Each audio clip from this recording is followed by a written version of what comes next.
Is your home a good investment? My answer might surprise you.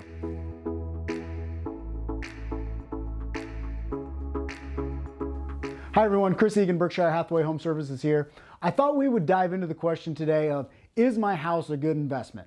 You've probably heard that for most people, your home is your biggest asset, but is it a good investment? I think the answer to that question can be spun a lot of different directions depending on who you ask and what industry they're in. And in this video, I'm specifically talking about a home that would be used as your primary residence. I'm not talking about properties that are bought for rental properties or other things like that, specifically your home that you live in. Let me first start by saying that just because a primary residence has an investment component to it, I don't think that that should ever be someone's deciding or driving factor for purchasing a home. The reason that you purchase your home should be based on where your family wants to live, what amenities they're looking for, and lifestyle. The fact that it may appreciate in value, I think, should be secondary.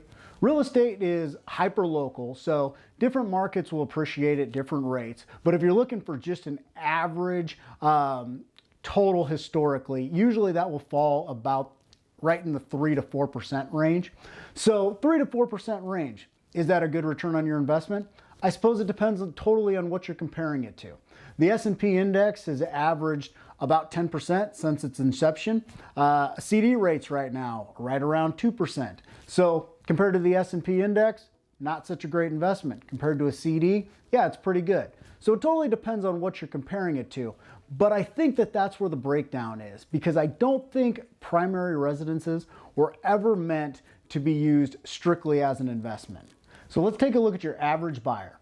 First-time home buyer in America, average age is 34 years old, and they buy an average sales price of $231,000, and they typically stay in that house about 7 years. So let's build into some assumptions here, and let's see where they are in 7 years. So like I said earlier, homes typically will appreciate between the 3 and 4% range. So let's use 3.5% for this buyer. And after 7 years of ownership, their home is now worth $293,896. Let's also assume that their real estate taxes were $4,800 a year.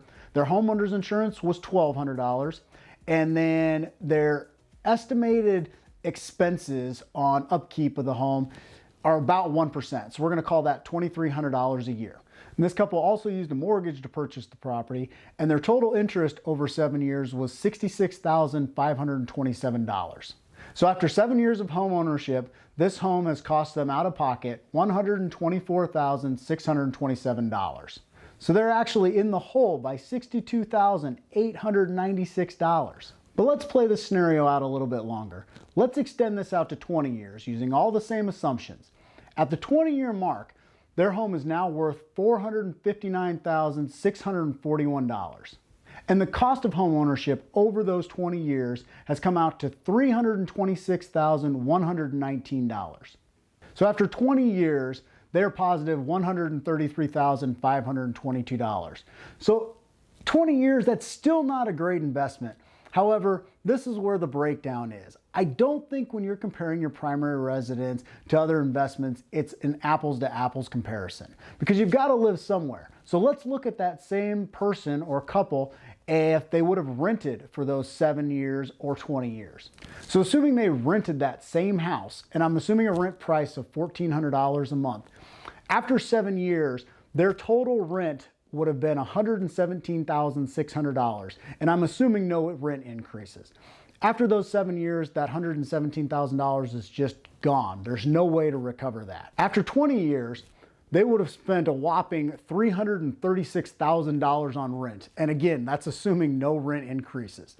If that same person would have owned that home for that 20-year period, they would have equity in the amount of $326,119. So that's almost a $600,000 spread from owning to renting.